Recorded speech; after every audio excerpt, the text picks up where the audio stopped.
अल्लाह के प्यारे नबी फरमाते हैं, बुखारी और मुस्लिम की रिवायत है, कयामत का दिन होगा, सूरज 1 मील की दूरी पर होगा, लोग गर्मी से पसीने से बेहाल होंगे। सबअतुन युज़िल्लुहुमुल्लाह, 7 तरीके के बंदे अल्लाह ताला के ऐसे होंगे जिनको अल्लाह ताला अपने अर्श का साया देगा। उन 7 खुशनसीब बंदों में एक बंदा वो भी होगा, वरजुलुन ज़करल्लाह खालियन फफ़ाज़त ऐना, अल्लाह का वो बंदा जिसने तन्हाई में, अकेले में, बंद कमरे में बैठ करके अल्लाह को याद किया, अपने गुनाहों को याद किया, अपने पापों को याद किया, अपनी नाफरमानियों को याद किया और उसकी आंखों से आंसू बह पड़े, वो रोने लगा।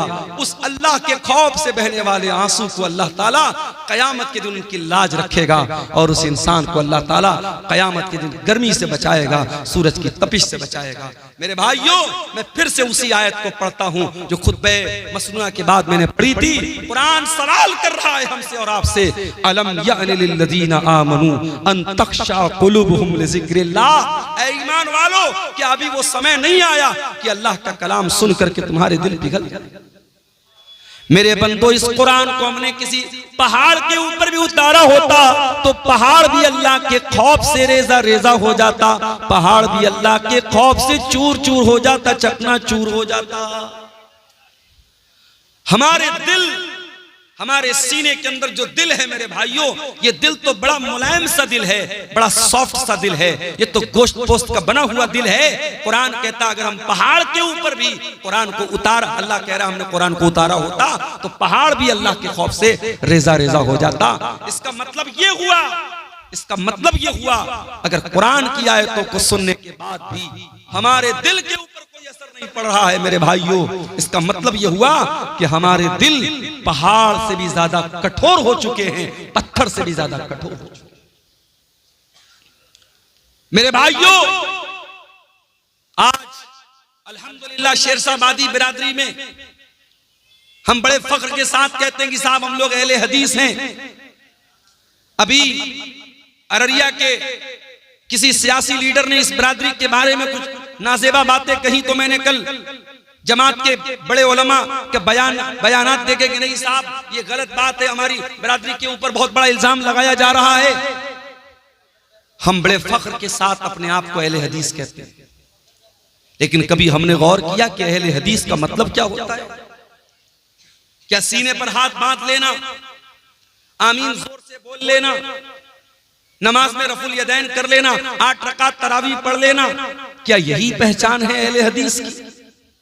नहीं मेरे भाई, हमने अहले हदीस का मतलब नहीं समझा।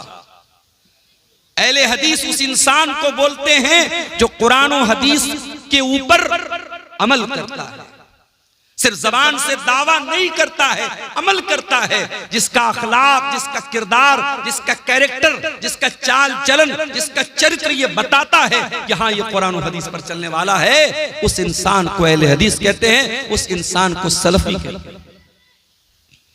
और आज भी दुनिया में ऐसे लोग हैं कि आप हैरत करेंगे कि क्या ऐसे भी लोग पैदा हो सकते हैं। चलिए मैं आपको एक सच्चा वाकया सुनाता हूं जो लेटेस्ट वाकया है, हमारे इस दौर का वाकया है।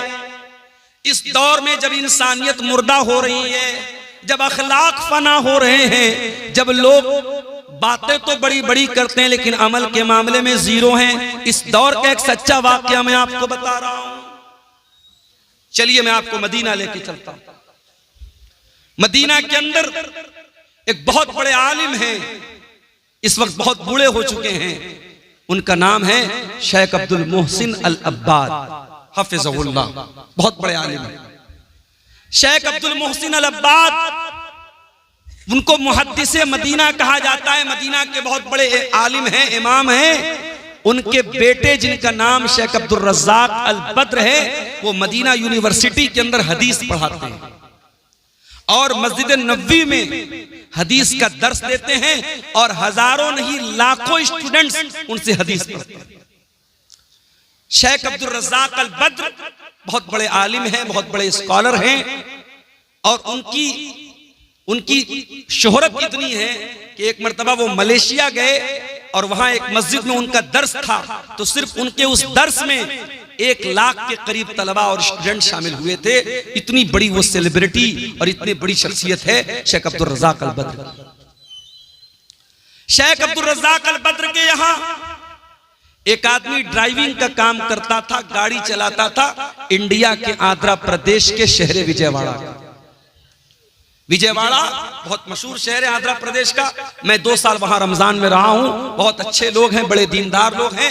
विजयवाड़ा का एक आदमी सऊदी अरब में शेख अब्दुल रज़्ज़ाक़ अल बद्र के घर 4 व्हीलर की कार की ड्राइविंग करता था, ड्राइवर था। अब जाहिर है ड्राइवर की हैसियत क्या होती है भाई?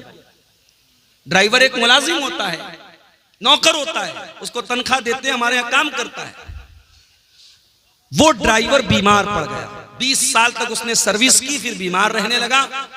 उसने शेख से माजरत की कि अब मेरी तबीयत खराब रहती है, वो इंडिया वापस चला गया। आज के दौर में एक ड्राइवर गया, दूसरा ड्राइवर चला आया, कौन पूछने जाता है? शेख अब्दुल रज़्ज़ाक़ अल बद्र अपने उस बूढ़े ड्राइवर को रोजाना तो नहीं, महीने में 3-4 बार कॉल करके उसकी हालचाल पूछते हैं, उसकी तबीयत के बारे में रिपोर्ट लेते हैं। फिर ऐसा मालूम होता है, ऐसा पता चलता है कि वो ड्राइवर ब्रेन हेमरेज का शिकार हो जाता है। उसको ब्रेन हेमरेज हो जाता है, वो कोमा में चला जाता है, हॉस्पिटल के आईसीयू के अंदर वो एडमिट हो जाता है। शेख अब्दुल रज़्ज़ाक़ अल बद्र को मालूम होता है कि मेरे घर पे 20 साल ड्राइविंग करने वाला ड्राइवर ब्रेन हेमरेज का शिकार हो चुका है और विजयवाड़ा के हॉस्पिटल में एडमिट हुआ है। गौर से सुनना मेरे प्यारे भाइयों, तकरीरें तो आपने बहुत सुनी होंगी, लेकिन तकरीरों में जो बातें बयान की जाती हैं, कभी कभी हमको लगता है कि वो बातें स्टेज पर तो बयान करने के लायक है, लेकिन प्रैक्टिकल उनके ऊपर अमल नहीं हो सकता। लेकिन ये सच्चा वाकया जो मैं बताने जा रहा हूं, ये सच्चा वाकया आपको सबूत दे रहा है कि तकरीर के अंदर जो बातें बयान की जाती हैं, उन बातों पर अगर इंसान अमल करना चाहे तो आज के इस नाजुक दौर में भी अमल कर सकता है। 20 साल तक ड्राइविंग करने वाला वो ड्राइवर ब्रेन हेमरेज का शिकार है, हॉस्पिटल में एडमिट है। शेख अब्दुल रज़्ज़ाक़ अल बद्र उसके बेटे से कांटेक्ट में, बेटे से बातचीत होती है। एक दिन बेटे के पास फोन आता है कि आपके अब्बा की अयादत करने के लिए, उनकी हाल चाल के लिए, उनको देखने के लिए सऊदी अरब से शेख अब्दुल रज़्ज़ाक़ अल बद्र की तरफ से कोई आने वाला है। बेटा सोचता है इतनी बड़ी हस्ती हैं, पैसे वाले भी हैं और बहुत बड़े आलिम भी हैं, हो सकता है अपने किसी नौकर चाकर को भेज दे मेरे अब्बा की हालचाल लेने के लिए। वो दिन तय हो जाता है, टाइम तय हो जाता है और उस ड्राइवर का बेटा अपने इलाके के एयरपोर्ट पर जब पहुंचता है, क्या देखता है? उस एयरपोर्ट पर पहुंचने के बाद वो क्या देखता है कि शेख अब्दुल रज़्ज़ाक़ अल बद्र खुद फ्लाइट से तशरीफ लाए हुए हैं। अपने बूढ़े ड्राइवर, अपने बीमार ड्राइवर की अयादत करने के लिए, उसकी हाल चाल लेने के लिए, उसकी खबरगिरी करने के लिए सऊदी अरब से विजयवाड़ा तक का, आंध्र प्रदेश तक का लंबा सफर बगैर किसी अपॉइंटमेंट के और बगैर किसी को बताए हुए शेख अब्दुल रज़्ज़ाक़ अल बद्र तय करते हैं। मेरे भाइयों, हमारा हाल तो ये, हम कटिहार से पटना भी अगर जाते तो कोई ना कोई मकसद होता है, कोई ना कोई कारोबारी मामला होता है, किसी से पैसे का लेन देन होता है, कोई ना कोई दुनियावी मफाद होता है। मेरे प्यारे साथियों, जिस दौर में इंसान किसी को बेमतलब सलाम भी नहीं करता है, ऐसे दौर में क्या ऐसा भी अखलाक मिल सकता है? मेरे प्यारे भाइयों, सऊदी अरब की सरजमीन से शेख अब्दुल रज़्ज़ाक़ अल बद्र फ्लाइट के जरिए आते हैं। हालांकि अगर वो एक कॉल कर दें, एक मैसेज कर दें, उनके लाखों स्टूडेंट हैं हिंदुस्तान की सरजमीन पर, जो बच्चे मदीना में जाके पढ़ते हैं वो शेख अब्दुल रज़्ज़ाक़ अल बद्र से भी पढ़ते हैं। जितने मदनी आलिम आपको मिलेंगे, जो बाद में जो मदनी आलिम हुए वो सब उनके शागिर्द आपको मिलेंगे। जितने भी मदनी आलिम हैं सब मदीना में पढ़े, उनके शागिर्द हैं। एक मैसेज कर दें, तलबा की और स्टूडेंट की भीड़ लग जाएगी। मगर शेख अब्दुल रज़्ज़ाक़ अल बद्र ने किसी को नहीं बताया, बगैर किसी अपॉइंटमेंट के अचानक आए, ड्राइवर के बेटे के साथ कार में बैठ के हॉस्पिटल आए। अपने उस बूढ़े मुलाजिम की देर तक बैठ करके उसको दुआओं से नवाजा, उसकी पैसे से भी मदद की और उनके घर वालों को तसल्ली दी और फिर वापस चले गए। मेरे प्यारे साथियों, ये इस दौर के एक आलिम, एक कुरान और सुन्नत पर बयान करने वाले और कुरान और सुन्नत पर अमल करने वाले एक आलिम का सच्चा वाकया हमें ये बताता है। मेरे भाइयों के दिल में अगर अल्लाह का डर हो, दिल में अल्लाह का खौफ हो, तो कुरान और सुन्नत की बातें सिर्फ स्टेज पर बयान नहीं होती हैं, उनके ऊपर अमल भी किया जा सकता है और आज के दौर में अमल करने वाले भी मौजूद हैं। हमारा मामला क्या है? मुझसे कभी कभी लोग सवाल करते हैं, मैं मुंबई गया, लोग मुझसे पूछने लगे मौलाना साहब लगता है आपका प्रोग्राम कटिहार में बहुत होता है। अच्छा, कुछ तो चैनल वालों की मेहरबानी है, एक ही तकरीर को वो 10 चैनल वाले, अब तो ये माशाल्लाह गिनती करना चाहे तो हम लोग गिनती भी नहीं कर सकते कितने कैमरे लगे हैं, इसमें क्या क्या नाम है चैनल का ये भी नहीं मालूम। अब तो मैं डरता हूं भाई कौन सी बात कब निकल जाए और ये चैनल वाले क्या उसको उन्वान दे दें। डॉक्टर जाकिर नायक साहब के बारे में मैंने बड़े अदब के दायरे में, बड़ी तहजीब के दायरे में, इसी सीमांचल में तकरीर में उनकी कुछ बातों से इख्तिलाफ किया। अब चैनल वाला क्या थंबनेल डाल रहा है, डॉक्टर जाकिर नायक हनफी हो गया, डॉक्टर जाकिर नायक अहले हदीस नहीं, उससे बचो। अब लोग मुझसे सवाल कर रहे हैं कि आपने डॉक्टर जाकिर नायक के खिलाफ क्या बोला है, क्या बोला है। मैंने कहा भैया जाके चैनल वालों से पूछो। तो हालात तो ये है, मैं बयान कुछ करता हूं, उस पर रिपोर्ट कुछ लगा देते हैं। तो लोग मुझसे सवाल करते हैं मुंबई वगैरह में कि मौलाना लगता है आपका प्रोग्राम उधर जो है कटिहार साइड में, सीमांचल साइड में बहुत होता है। और हकीकत में अगर आप देखें, सिर्फ मेरी बात नहीं है, जो भी हमारे जमात के बड़े बड़े मुकर्रिरीन हैं, जैसे मौलाना जर्जीज साहब हो गए और इसी तरीके से और भी जो भी इस वक्त जो मुकर्रिरीन जिनको हम जानते हैं, जो चल रहे हैं या जिनको सोशल मीडिया पे सुना जा रहा है, उसमें से बहुत सारे लोग आपके सीमांचल में आते हैं। सीमांचल में जलसे इतने हो रहे हैं, तकरीरें इतनी सुनी जा रही हैं, मगर असर क्यों नहीं हो रहा है?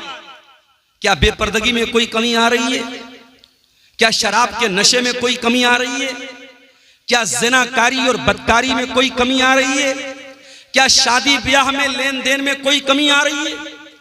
इसी बिहार की सरजमीन पर चंपारण के एक हमारे दोस्त हैं, साथी हैं, हमारे साथ पढ़ाने वाले टीचर हैं, उनकी बेटी के रिश्ते की बात आई।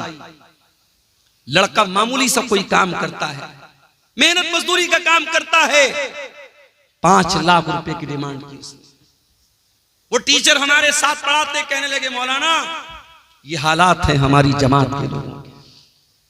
अहले हदीस लड़का है, घर वाले बड़े पक्के अहले हदीस हैं, 5 लाख रुपए की डिमांड हुई है कि लड़की की शादी करना है तो 5 लाख रुपया लेके आओ। मेरे भाइयों, दावा करना बंद कर दो अहले हदीस का। तुम्हारे शादी ब्याह में अगर तुम कुरान और सुन्नत को फॉलो नहीं करते हो, लेन देन में अगर कुरान और हदीस को फॉलो नहीं करते हो, चाल चलन में कुरान और हदीस पर नहीं चलते हो, तो सिर्फ सीने पर हाथ बांध कर और रफुल यदैन करके अपने आप को अहले हदीस कहना बंद कर दो, बंद कर दो अहले हदीसों को बदनाम करना। हमारे दिल कठोर हो चुके हैं मेरे भाई, इतनी तकरीरें सुन रहे हैं मगर कोई असर नहीं पड़ रहा है।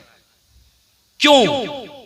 कुरान का वो सवाल हमसे और आपसे भी हो रहा है, अलम यान लिल्लदीना आमनू, ऐ ईमान वालों वो समय कब आएगा, वो टाइम कब आएगा, वो वक्त कब आएगा, अन तख्शा कुलूबुहुम लिज़िक्रिल्लाह,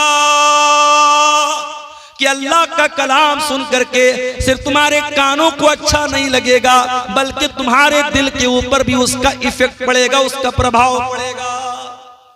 हमारा हाल तो ये हो गया है, एक कान से सुनना है, दूसरे कान से उड़ाना, कान तक ताल्लुक है बस, दिल से कोई कनेक्शन नहीं है।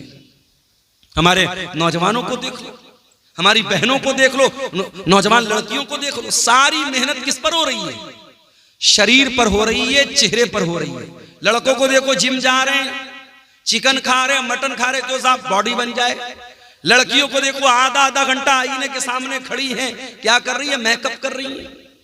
ब्यूटी पार्लर में दुल्हन जाती है, जाने के टाइम जो है वो उसका कलर कुछ और होता है, आने के टाइम कलर कुछ और होता है, डिजाइन पूरा बदल जाता है। आप देख ले, मेकअप पर इतनी मेहनत हो रही है, लेकिन इस पर कोई मेहनत नहीं हो रही है। अल्लाह ताला के यहाँ जिस चीज की वैल्यू है मेरे भाइयों, फेस की वैल्यू नहीं है। अल्लाह क्या हमारी बॉडी की वैल्यू नहीं है, अल्लाह ताला क्या हमारे दिल की वैल्यू है। इब्राहीम अलैहिस्सलाम दुआ करते हैं, वला तुखज़िनी यौम युबअसून, ऐ अल्लाह तू मुझे क़यामत के दिन ज़लील मत करना, ऐ अल्लाह तू मुझे क़यामत के दिन रुसवा मत करना। यौम ला यनफ़उ मालुन वला बनून, जिस दिन न माल काम आएगा न औलाद काम आएगी, इल्ला मन अतल्लाह बिक़ल्बिन सलीम। क़यामत के दिन तो वही कामयाब होगा ऐ अल्लाह जो साफ सुथरा दिल लेकर के आएगा। तुम्हारे चेहरे कितने साफ सुथरे हैं, तुम्हारे बालों में कितनी खूबसूरती है, तुम्हारा शरीर कितना खूबसूरत है, अल्लाह ताला क्या ये मैटर नहीं करता है? हाँ, अल्लाह क्या ये मैटर करता है कि आपका दिल कितना साफ सुथरा है। कहीं ऐसा तो नहीं कि चेहरा तो बहुत अच्छा है, बॉडी तो बहुत मजबूत है, मगर दिल के अंदर गंदगी भरी है, दिल के अंदर लालच भरा है, दिल के अंदर खुदगर्जी भरी है, दिल के अंदर माल की मोहब्बत भरी है, दिल के अंदर दुनिया की मोहब्बत भरी है, दिल के अंदर शरारत भरी है। दिल साफ नहीं होगा मेरे भाइयों, हम अल्लाह के यहाँ कामयाब नहीं हो सकते। दिल पर मेहनत करो, दिल पर मेहनत करो।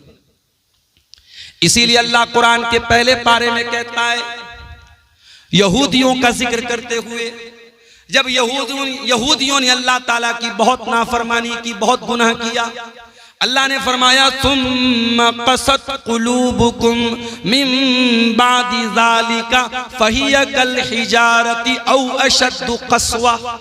ऐ यहूदियों, तुम्हारे दिल पत्थरों से ज्यादा कठोर हो चुके हैं, पत्थरों से ज्यादा सख्त हो चुके हैं। व इन्न मिनल हिजारति लमा यतफज्जरु मिनहुल अन्हार। अरे पत्थर भी कुछ ऐसे होते हैं कि पत्थर के अंदर से नहरें बहती हैं। व इन्न मिन्हा लमा यशक्ककु फयख़रुजु मिनहुल मा। पत्थर तो कुछ ऐसे भी होते हैं कि पत्थर पर जब बार बार पानी की बूंदें पड़ती हैं तो पत्थर में सुराख हो जाता है और पत्थर से पानी रिस रिस करके बहने लगता है। ऐ यहूदियों, ऐ अहले किताब, तुमने इतना अल्लाह को नाराज किया है, इतने गलत काम किए हैं, इतने अल्लाह को नाराज करने वाले काम किए हैं कि तुम्हारे दिल तो पत्थरों से ज्यादा सख्त हो गए। कुरान ने तो यहूदियों के बारे में कहा था। माफ करना मेरे भाइयों, हमें और आपको इस आयत को अपने ऊपर भी आज अप्लाई करने की जरूरत है। कहीं ऐसा तो नहीं कि हमारे दिल भी पत्थरों से ज्यादा कठोर हो गए। वही कुरान, जो कुरान डाकू सुनता था तो सुधर जाता था, तौबा कर लेता था। एक डाकू था जिसका नाम था फुज़ैल इब्न अयाज़। उसका काम था डाका डालना, लोगों के मकान में जाके चोरी करना, लोगों का माल हड़प लेना, लोगों का पैसा चोरी कर लेना। एक दिन रात का वक्त था, एक मकान की छत पे जाके कूदता है। रात का सन्नाटा है। फुज़ैल इब्न अयाज़ डाका डालने के लिए, चोरी करने के लिए गया है। एक मकान की छत में कूदता है। दूर से कोई अल्लाह का बंदा अपने घर में बैठ के कुरान की तिलावत कर रहा है। उसकी तिलावत की आवाज फुज़ैल इब्न अयाज़ के कानों में पड़ती है और इत्तेफाक से वो इंसान कुरान की यही आयत पढ़ रहा है, अलम यअनि लिल्लज़ीना आमनू अन तख़शा क़ुलूबुहुम लिज़िक्रिल्लाह। ऐ ईमान वालो, क्या अभी वो समय नहीं आया कि अल्लाह का कलाम सुन करके तुम्हारे दिल पिघल जाएं, तुम्हारे दिल कांप जाएं, तुम्हारे दिल नरम पड़ जाएं। जब ये आयत हजरत फुज़ैल इब्न अयाज़ के कान में पड़ी, कहा अल्लाह, मैं तेरा इतना गुनहगार बंदा, कोई रात में बैठ के कुरान की तिलावत कर रहा है, कोई कुरान पढ़ रहा है और मैं बैठ के लोगों का माल चोरी कर रहा हूं, मैं डाका डाल रहा हूं। अरे अल्लाह, मैं तौबा करता हूं तेरी बारगाह में। वो टाइम आ गया है अल्लाह, जिस टाइम के बारे में तू पूछ रहा है कि वो समय कब आएगा, वो समय आ चुका है। फुज़ैल इब्न अयाज़ ने सच्ची तौबा की, वहां से निकले। एक जगह अंधेरा था, बारिश का मौसम था, लोग एक जगह रुके हुए थे एक मकान में और आपस में बातें कर रहे थे। रात बहुत हो गई है, अब हमें यहीं रुक जाना चाहिए। किसी ने कहा नहीं, यहां रुको मत, हमें चलना चाहिए, क्या पता फुज़ैल इब्न अयाज़ नाम का डाकू कहीं छुपा हो और हमें पकड़ करके हमें लूट ले, मार ले, इससे पहले कि हमारा माल चोरी हो जाए, हमें यहां से निकल जाना चाहिए। फुज़ैल इब्न अयाज़ ने आसमान की तरफ देखा, कहा अल्लाह, तेरे बंदे आज मुझसे डरते हैं, उन्हें डर है फुज़ैल इब्न अयाज़ ना आ जाए, मेरा माल चोरी ना हो जाए, मेरे माल पे डाका ना पड़ जाए। ऐ अल्लाह, आज तेरा बंदा तुझसे सच्ची तौबा करता है और तुझसे वादा करता है जब तक जिंदा रहेगा तेरे घर को नहीं छोड़ेगा, अपनी सारी जिंदगी तेरे घर के लिए कुर्बान कर देगा, तेरी मस्जिद के लिए कुर्बान कर देगा। फुज़ैल इब्न अयाज़ तौबा करते हैं और वहां से वो मक्का आते हैं और सारी जिंदगी अपने आप को खाने काबा के साथ जोड़ लेते हैं और इतने बड़े आलिम बन जाते हैं, इतने बड़े इमाम बन जाते हैं कि उनको अपने दौर का सबसे बड़ा आलिम माना जाता है और सबसे बड़े बड़े जाहिद और आबिद लोगों में उनका शुमार होता है। कुरान तो वही है मेरे भाई, कुरान वही है, कुरान की आयतें वही है। एक डाकू ने सुना और तौबा कर ली और हम और आप उस कुरान को सुनते हैं और हमारे दिल पर कोई असर क्यों नहीं होता? कुरान जवाब दे रहा है, सुम्मा क़सत क़ुलूबुकुम मिन बादि ज़ालिका, तुम्हारे दिल पत्थरों से भी ज्यादा कठोर हो चुके। इत्तेफाक से रमजान के लास्ट में उम्रा करने का मौका मिला अल्लाह के फजल व करम से, उसकी तौफीक से। अब उम्रा करने भी जो लोग जाते हैं, अल्लाह माफ करे, अल्लाह रहम करे, उम्रा की बरकत भी धीरे धीरे खत्म हो रही है।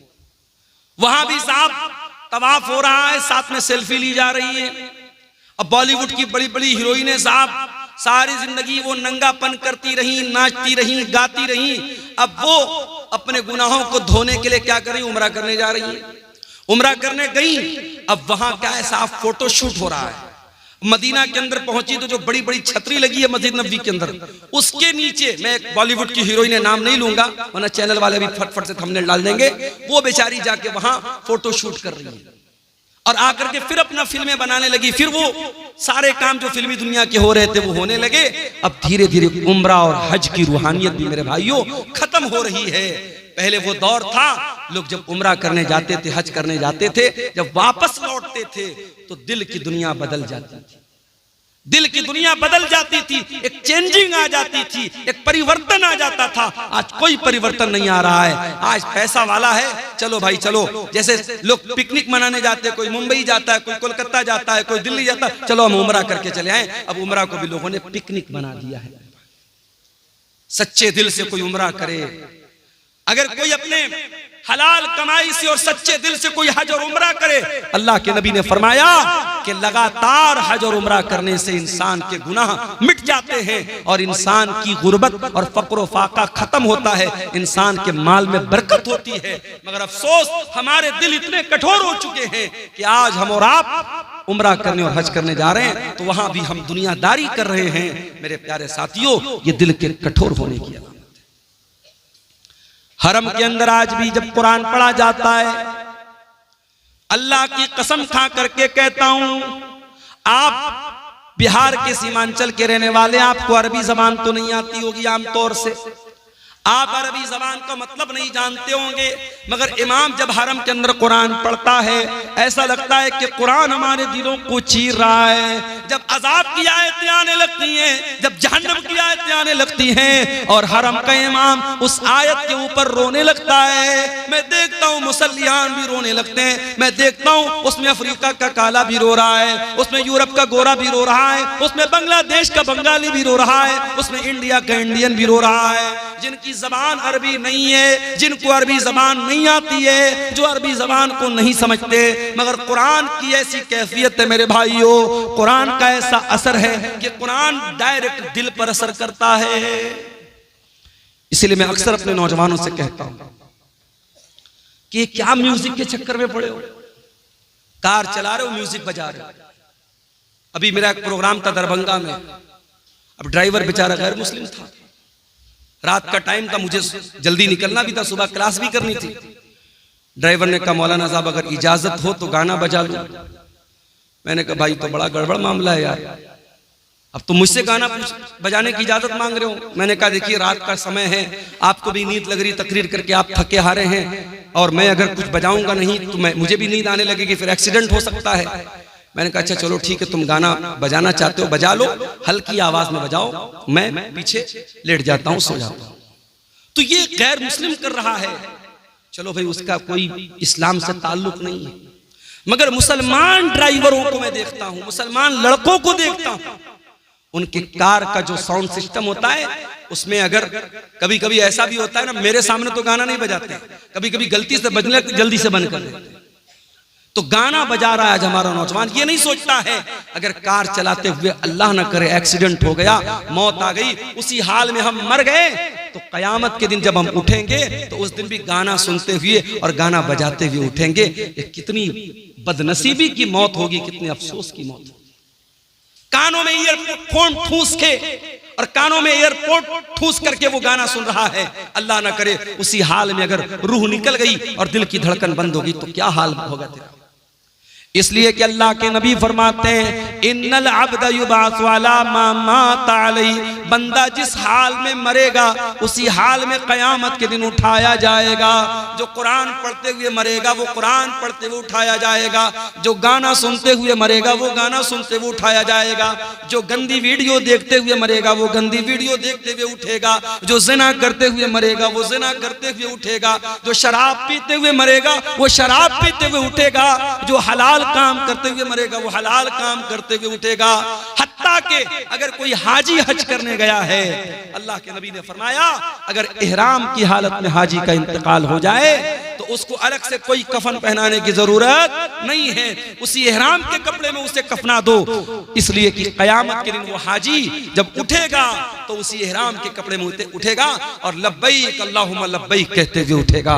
मेरे साथियों, अगर आपको गाना और म्यूजिक से प्यार और मोहब्बत है और आपके दिल को गाने की आवाज से सुकून मिलता है, म्यूजिक से सुकून मिलता है, तो ये इस बात की पहचान है कि दिल के अंदर ईमान बहुत कमजोर हो चुका है, दिल मुर्दा हो रहा है। इसलिए कि कुरान कहता है अला बिज़िक्रिल्लाहि तत्मइन्नुल कुलूब, ईमान वालों के दिल को तो अल्लाह के जिक्र से सुकून मिलता है, ईमान वालों के दिलों को तो कुरान से सुकून मिलता है।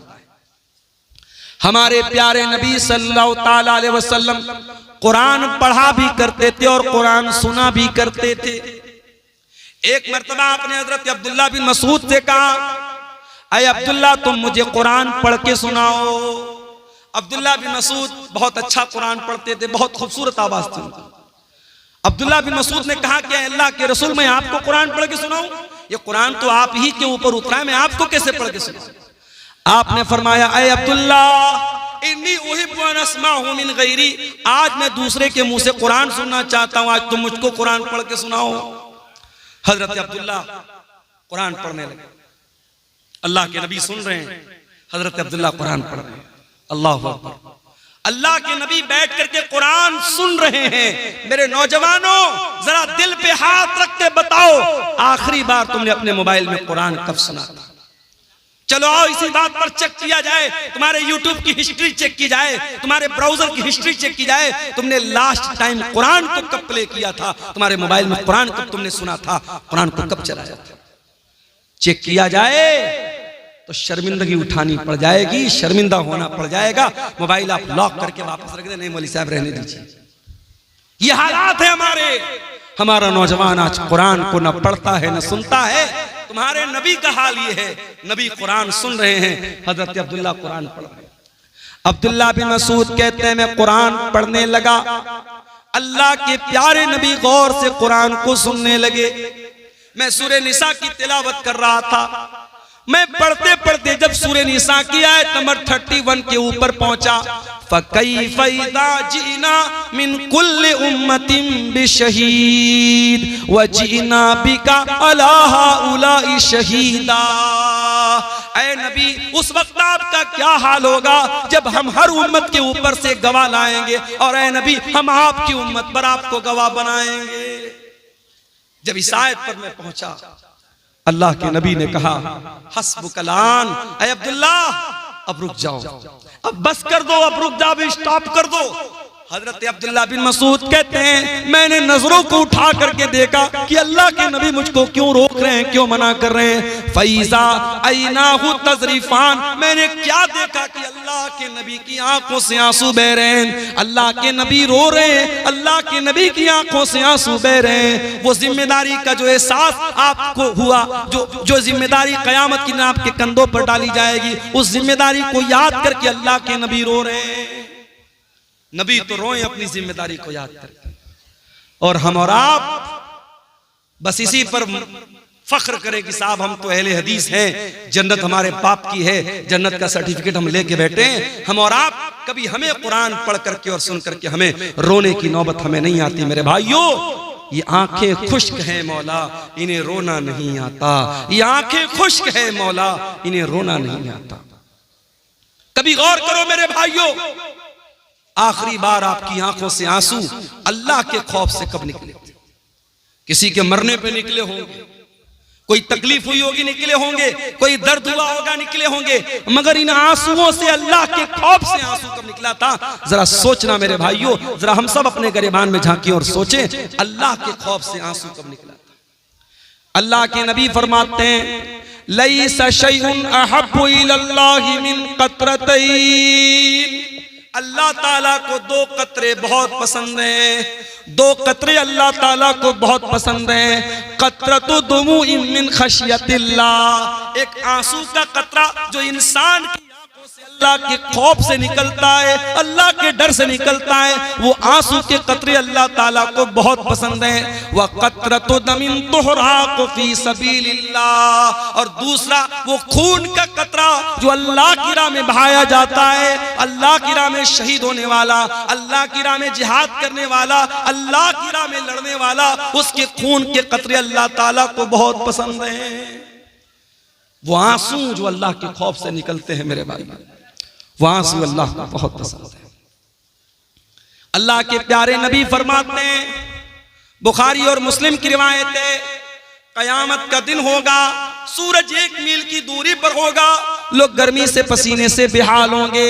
सबअतुन युज़िल्लुहुमुल्लाह, 7 तरीके के बंदे अल्लाह ताला के ऐसे होंगे जिनको अल्लाह ताला अपने अर्श का साया देगा। उन 7 खुशनसीब बंदों में एक बंदा वो भी होगा, वरजुलुन ज़करल्लाह खालियन फफ़ाज़त ऐना, अल्लाह का वो बंदा जिसने तन्हाई में, अकेले में, बंद कमरे में बैठ करके अल्लाह को याद किया, अपने गुनाहों को याद किया, अपने पापों को याद किया, अपनी नाफरमानियों को याद किया, और उसकी आंखों से आंसू बह पड़े, वो रोने लगा। उस अल्लाह के खौफ से बहने वाले आंसू को अल्लाह ताला कयामत के दिन उनकी लाज रखेगा, और उस इंसान को अल्लाह ताला कयामत के दिन गर्मी से बचाएगा, सूरज की तपिश से बचाएगा। मेरे भाइयों, मैं फिर से उसी आयत को पढ़ता हूं जो खुतबे मसनूआ के बाद मैंने पढ़ी थी। कुरान सवाल कर रहा है हमसे और आपसे, अलम यानि लिल्लज़ीना आमनू अन तख्शा कुलूबुहुम लिज़िक्रिल्लाह, ऐ ईमान वालों, क्या अभी वो समय नहीं आया कि अल्लाह का कलाम सुन करके तुम्हारे दिल पिघल जाए? मेरे प्यारे नौजवान साथियों, तुमसे भी एक बात कहनी है, नौजवानी बड़ी खतरनाक उम्र होती है। शैतान सबसे ज्यादा अगर किसी उम्र के अंदर इंसान को बहकाता है तो जवानी में बहकाता है। जितना गुनाह इंसान जवानी में कर लेगा बुढ़ापे में नहीं कर पाएगा। शराब इंसान आमतौर से जवानी में पीता है, जिनाकारी के अड्डे आमतौर से जवानी में आबाद होते हैं, टाइम का गलत इस्तेमाल आमतौर से जवानी में इंसान करता है। जब इंसान 50 साल का हो जाता है, 60 साल का हो जाता है, तो ऑटोमेटिक उसको ये एहसास हो जाता है अब तो मरने वाला हूं, अब तो कब्र में जाने वाला हूं, तब तो इंसान ऑटोमेटिक सुधर जाता है। असल जो सुधरने की उम्र है वो तो जवानी की उम्र है, जो तौबा करने की उम्र है, जो अल्लाह से माफी मांगने की उम्र है, माफ करना, वो 20 से 40 साल के बीच की उम्र है। फारसी का एक शायर कहता है, दर जवानी तौबा करदन शेवे पैगंबरी, वक्त पीरी गुर्गे जालिम नीशवत परहेजगार। जवानी में तौबा करना नबियों का तरीका है, बुढ़ापे में तो भेड़िया भी शरीफ बन जाता है। जब पेट में आंत नहीं, मुंह में दांत नहीं, तब शरीफ बन गए तो कौन सा कमाल किया। मेरे प्यारे नौजवान साथियों, आज अपनी जवानी का गलत इस्तेमाल करने के पहले सोच लेना कि अल्लाह ताला क्या इसका हिसाब देना पड़ेगा। गुनाह की लज्जत तो आज मिल जाएगी, गुनाह का मजा तो मिल जाएगा, मगर इस गुनाह के बाद इसका जो असर तुम्हारी जिंदगी पर पड़ेगा, जो पछतावा तुम्हें होगा, उस पछतावे के बाद तुम्हारे सामने कोई रास्ता नहीं होगा। इसलिए कि मेरे नौजवान भाइयों, इस बात की कोई गारंटी नहीं है कि आज आप नौजवान हैं, कल आप बुढ़ापे तक जिंदा रहेंगे, क्या गारंटी? अपनी आंखों से मैंने देखा है, बिल्कुल जवान आदमी, हमारे यूपी के अंदर बनारस से 100 किलोमीटर दूर है इलाहाबाद। इलाहाबाद में बिल्कुल नौजवान यंग लड़का मुझे मिलता है, पेशे से डॉक्टर है, और मेरी आदत है अगर तकरीर में कोई वेल क्वालिफाइड, वेल एजुकेटेड, पढ़ा लिखा अगर इंसान अगर मिलने आता है, मैं बड़ी तवज्जो से मिलता हूं, क्योंकि आज के इस दौर में पढ़े लिखे लोग और जो है समाज में जिनका एक मकाम और स्टेटस है, इस तरीके के लोग अगर प्रोग्राम में आ रहे हैं और उलमा से मिलने आ रहे हैं, ये बड़ी बात है। ऐसे लोगों का हमें वेलकम करना चाहिए, इस्तेकबाल करना चाहिए। नौजवान लड़का है 20-22 साल का, मिलने आता है, मौलाना आपकी तकरीर बहुत शौक से सुनता हूं, बड़ी मोहब्बत करता हूं, नंबर का आदान प्रदान होता है, बीच बीच में कभी कभी व्हाट्सएप भी करता है, फेसबुक भी चलाता था वो लड़का। फिर एक दिन उसके फेसबुक पर एक पोस्ट आई, मैं बहुत बीमार हूं, मेरे लिए दुआ कीजिएगा, मैं बहुत बीमार हूं।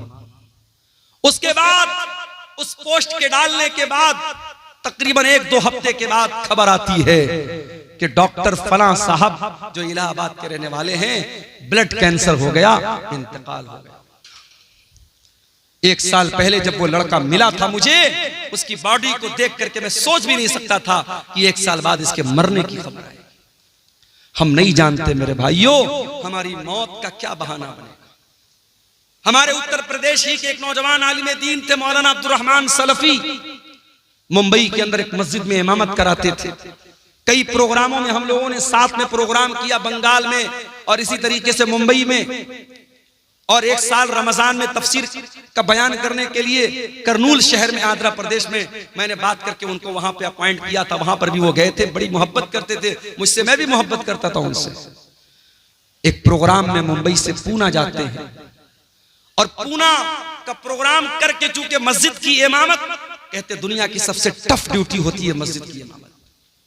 दुनिया की और ड्यूटी में 8 घंटा ड्यूटी करना है, 10 घंटा ड्यूटी करना है, 12 घंटा ड्यूटी करना है, मगर मस्जिद के इमाम को 24 घंटे ड्यूटी करना है। फजर की नमाज में सारा मोहल्ला ना आए कोई मसला नहीं है, मौलवी साहब क्यों नहीं आए, मौलवी साहब क्यों नहीं आए? मौलवी साहब शादीशुदा हैं, बीवी के साथ रहते हैं, हो सकता है नापाक हुए हो, तबीयत ठीक ना रही हो, रात में नहाने का मौका ना मिला हो, पानी गर्म करने का मौका ना मिला हो, कोई भी वजह रही हो, नहीं साहब, इमाम साहब की तनख्वाह काटी जाएगी, फजर की नमाज में क्यों नहीं आए? ये आज क्या हो रहा है? मैं समझ रहा हूं बारिश का मौसम है, धीरे धीरे यहाँ बारिश की बूंदें हमारे यूट्यूबर हजरात के मोबाइलों पर भी चू रही है। बहुत लंबा टाइम नहीं लूंगा आपसे, कुछ देर और सब्र कर लीजिए, कुरान और हदीस की बातें हैं, इंशाअल्लाह फायदा होगा। मेरे भाइयों, आज सबसे टफ ड्यूटी अगर किसी की है तो इमाम की ड्यूटी है। मौलाना अब्दुल रहमान सलफी बिल्कुल यंग एज के 2 छोटे छोटे बच्चों के बाप हैं। मैं उनके गांव में भी गया हूं, उत्तर प्रदेश में सिद्धार्थनगर में उनका गांव है। पूना में प्रोग्राम हुआ, रात ही में उनको मुंबई वापस आना है, क्योंकि फजर की नमाज भी उनको पढ़ाना है। वहां मुंबई और पूना के बीच में टैक्सी चलती है और बड़ी स्पीड में वो टैक्सी वाले चलाते हैं, क्योंकि उनको रात में जल्दी जल्दी मुंबई से पूना, पूना से मुंबई करना रहता है, ज्यादा पैसा कमाना रहता है। ड्राइवर ने बेहिसाब गाड़ी चलाई, बड़ी स्पीड में गाड़ी चल रही थी, 100-150 की स्पीड में गाड़ी चल रही थी। एक जगह रास्ते में जो डिवाइडर होता है, उस डिवाइडर में ले जाके ड्राइवर ने पूरी स्पीड में गाड़ी ठोक दी। गाड़ी के अंदर 10 लोगों में से 7 लोग ऑन द स्पॉट इंतकाल कर गए। मौलाना अब्दुल रहमान सलफी, अल्लाह रहमत मगफरत फरमाए, ऑन द स्पॉट उनका इंतकाल हो गया, पूरा सर पिचक गया और बड़ी मजलूमाना तरीके से उनकी मौत हो गई। क्या वो पूना जाने के पहले उन्होंने सोचा था कि मेरे साथ ऐसा हो जाए? हम नहीं जानते मेरे भाई, कौन सा एक्सीडेंट, कौन सी बीमारी, कौन सा बहाना हमारी जिंदगी की सांसों की डोर को खत्म कर देगा, हमारा दिल धड़कना बंद हो जाएगा। मेरे भाइयों, जिंदगी का नाजायज इस्तेमाल मत करो, जवानी की इन घड़ियों का मिसयूज मत करो। इस जवानी में गलत काम करके अगर अल्लाह के चले गए बगैर तौबा किए तो पछताना पड़ेगा मेरे भाई। अनतकूल नफ्सुन या हसरता अला मा फर्रतु फी जंबिल्लाह। ऐ मेरे बंदो, अल्लाह से तौबा कर लो, माफी मांग लो, सुधर जाओ। इसके पहले के कयामत के दिन तुमको कहना पड़े कि हाय हमारी बर्बादी, काश मैंने ये लापरवाही न की होती। व इन कुन्तु लमिनस साखिरीन, काश मैंने अल्लाह के दीन का मजाक न उड़ाया होता, काश मैं भी दीन पर चलता, मैं अल्लाह के रास्ते पर चलता। मेरे भाइयों, कभी बर्फ बेचने वाले को आपने देखा होगा? बर्फ बेचने वाला जितना जल्दी पॉसिबल हो बर्फ बेच के निकल जाना चाहता है, क्योंकि जितनी तेजी से उसकी बर्फ पिघलेगी उसका पैसा बर्बाद हो जाएगा। एक आदमी मार्केट में बर्फ बेच रहा था, सुबह से दोपहर हो गई, थोड़ी सी उसकी बर्फ बिकी थी और बड़ी तेजी से दिन गुजर रहा है और बर्फ उसकी पिघलती चली जा रही है। एक आदमी ने देखा कि वो बर्फ बेचने वाला जब दोपहर हो गई और बर्फ नहीं बिक रही है तो वो चिल्लाने लगा और कहने लगा कि ऐ लोगों, इसके पहले कि मेरा कैपिटल खत्म हो जाए, मेरी पूंजी खत्म हो जाए, मेरा सरमाया खत्म हो जाए, मेरी बर्फ को खरीद लो, मेरा बर्फ खरीद लो, इससे पहले कि मैं लुट जाऊं, मैं बर्बाद हो जाऊं। वो आदमी कहता है उस बर्फ बेचने वाले को जब मैंने देखा तब मुझे कुरान की इस आयत का मतलब समझ में आया, वल अस्र इन्नल इंसान लफी खुस्र, कसम है जमाने की, बेशक इंसान बहुत बड़े घाटे में है। जो इंसान अपने टाइम की कदर न करे, अपने समय की कदर न करे, अपनी जवानी की कदर न करे, अपने टाइम का सही इस्तेमाल न करे, उससे बड़ा खसारे में और उससे बड़ा नुकसान उठाने वाला मेरे भाइयों कोई नहीं है। आज हमारे नौजवान साथियों को इस पर भी गौर करने की जरूरत है कि आप अपनी जवानी को कहां गुजारें।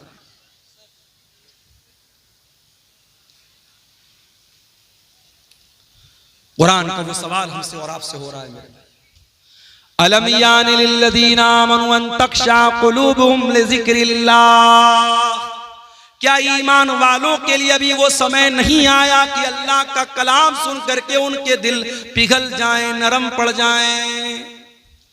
आज हमारे दिल इतने कठोर हो चुके हैं, मुर्दे को दफनाने के लिए कब्रिस्तान में लेकर के जाते हैं, अपने हाथों से कफनाते हैं, दफनाते हैं, मिट्टी देते हैं, फिर भी हमको ये एहसास नहीं होता कि एक दिन हमारे साथ यही होने वाला है। मेरे प्यारे भाइयों, आज बंद कमरे में लाइट को बंद कर दिया जाए, पंखा बंद कर दिया जाए, कमरा बंद कर दिया जाए, चारों तरफ से पैक कर दिया जाए और उस कमरे में हमको रखा जाए, हमारा दम घुटने लगेगा, हम बेचैन हो जाएंगे।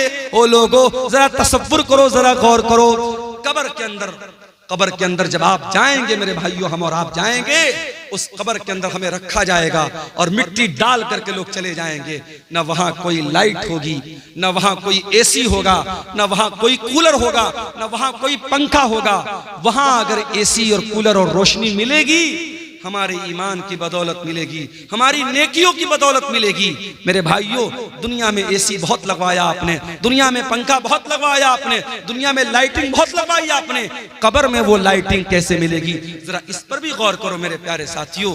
आज दिल की कठोरता का ये हाल है, दिल की सख्ती का ये हाल है कि कब्रिस्तान में मुर्दे को दफनाने के टाइम भी हमारी आंखों से ना आंसू बहता है, न हमारे दिल पर कोई असर पड़ता है। अल्लाह के प्यारे नबी एक अंसारी सहाबी के जनाजे में जाते हैं, जनाजे को कब्र में उतारा जा रहा है, लाश को कब्र में उतारा जा रहा है और अल्लाह के प्यारे नबी कब्र की एक साइड में बैठे हुए हैं और आपके आसपास सहाबा भी बैठे हुए हैं। अचानक अल्लाह के नबी ने कब्र की तरफ देखा और कब्र में होने वाला जो अजाब है, कब्र में होने वाले जो हालात हैं, उनके बारे में सोच करके अल्लाह के नबी रोने लगे। इतना रोए, हदीस के अल्फाज हत्ता बल्ल सरा, आपके आंसुओं से वो उस जगह की जमीन भीग गई, वहां की मिट्टी भीग गई और आपने उस कब्र की तरफ इशारा करके फरमाया, लिमिस्लि हाज़ा फ़अइदू या इख़वानी, ऐ मेरे सहाबा, इस कब्र की तैयारी करो, यहाँ तुमको जाना है, इस कब्र में तुमको जाना है, यहाँ तुमको हिसाब देना है, तैयारी करना है तो इस कब्र की तैयारी करो। मेरे प्यारे साथियों, आज हालात ये हैं, मैं आपके कटिहार का हाल नहीं जानता, मैं आपके पूर्णिया अररिया का हाल नहीं जानता, मगर बनारस के कब्रिस्तानों में मैंने देखा कि बहुत सारे नौजवान कब्रिस्तान पे बैठकर जुआ खेलते हैं, बहुत सारे नौजवान कब्रिस्तान पे बैठ के शराब पीते हैं, बहुत सारे नौजवान मोबाइल पर गंदी वीडियो देखते हैं। यानी जहां हमारे मुर्दे दफन हैं, जहां अपने अपने अमल के हिसाब से कब्र में उनके साथ मामला हो रहा है, उस कब्रिस्तान में बैठ करके भी आज इंसान अल्लाह को याद नहीं करता है, मौत को याद नहीं करता है। अलम यानि लिल्लज़ीना आमनू अन तख्शा कुलूबुहुम लिज़िक्रिल्लाह। ऐ ईमान वालों, क्या अभी वो समय नहीं आया कि अल्लाह का कलाम सुन करके तुम्हारे दिल पिघल जाए? उस्मान गनी को देखो मेरे प्यारे साथियों। क्या हुआ? थोड़ा धीरे धीरे बात करें। उस्मान गनी कौन है? नबी के दामाद हैं, नबी के दोहरे दामाद हैं, नबी की 2 बेटियां इनके निकाह में आई हैं। उस्मान गनी वो उस्मान है, हर मौके पर अल्लाह के दीन के लिए, मस्जिद के लिए, नबी के मदरसे के लिए, नबी के सहाबा को पानी पिलाने के लिए, इस्लाम की राह में लुटाने के लिए उस्मान गनी अपनी दौलत का मुंह खोल देते हैं। उस्मान गनी ने कभी अपने कदम को पीछे नहीं रखा। वो उस्मान गनी जिनका नाम लेकर के नबी ने कहा था मा ज़र्रा उस्मान मा अमिल बाद अल यौम क़त्तो। उस्मान ने इतना अल्लाह की राह में दे दिया है, उस्मान का कोई गुनाह भी उसका कुछ बिगाड़ नहीं सकता है। वो उस्मान गनी जब कब्रिस्तान से गुजरते थे, ज़ारो कतार रोने लगते थे।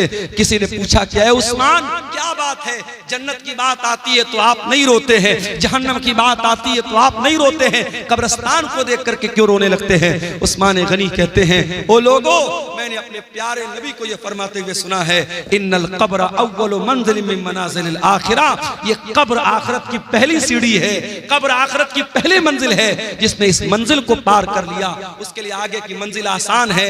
ऐ लोगों, जब मैं कब्र को देखता हूं मुझे अपनी आखिरत याद आ जाती है और मैं अपने आंसुओं पर कंट्रोल नहीं कर पाता। आज हमें और आपको क्या कब्रिस्तान पे जाके मौत याद आती है? नहीं याद आती। आज तो कब्रिस्तान और कब्र पर भी आज मेला लगता है। आपको यकीन ना आए, मुंबई की हाजी अली की दरगाह पे जाके आप देख लें। यकीन ना आए, लखनऊ की देवा की दरगाह पे आप जाके देख लें। यकीन ना आए, अंबेडकर नगर बसखारी में कछौचा की दरगाह पे आप जाके देख लें। यकीन ना आए, अजमेर में ख्वाजा मोइनुद्दीन चिश्ती अजमेरी की दरगाह पे जाके देख लें। वहां आपको लड़कियां भी नजर आएंगी, लड़के भी नजर आएंगे, शिर्क भी हो रहा है, नजरों का गुनाह भी हो रहा है, बदचलनी और बेहयाई भी हो रही है। आज कब्र पे जाके मौत किसको याद आती है? मेरे प्यारे साथियों, कुरान का सवाल बरकरार है, अलम यानि लिल्लज़ीना आमनू अन तख्शा कुलूबुहुम लिज़िक्रिल्लाह। ऐ ईमान वालों, क्या अभी वो समय नहीं आया कि अल्लाह का कलाम सुन करके तुम्हारे दिल पिघल जाए?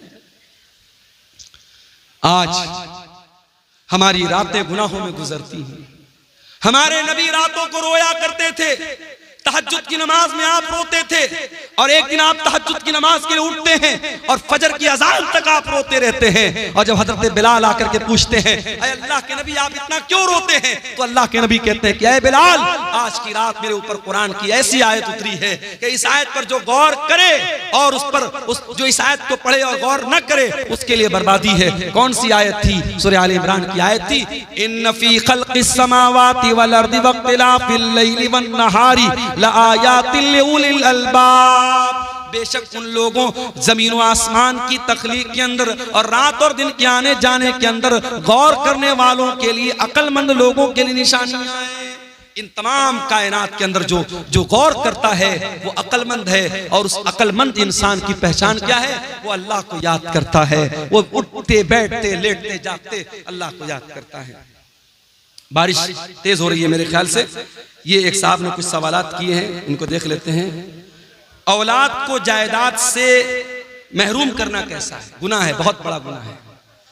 औलाद जितनी भी नाफरमान हो, औलाद को, माँ बाप को यह अधिकार नहीं है कि उसको जायदाद से आग कर दे, महरूम कर दे। मैं इसी कटिहार के इलाके में बयान कर चुका हूं कि बहुत सारे ऐसे केस भी देखने को मिले हैं कि बाप की वजह से बेटे की आंख में आंसू है। बाप एक बेटे को अपनी सारी जमीन और जायदाद दे रहा है और दूसरे बेटे को महरूम कर रहा है। ये नाइंसाफी और ये अदल इंसाफ का गला घोटना, मेरे भाइयों, इसका हिसाब अल्लाह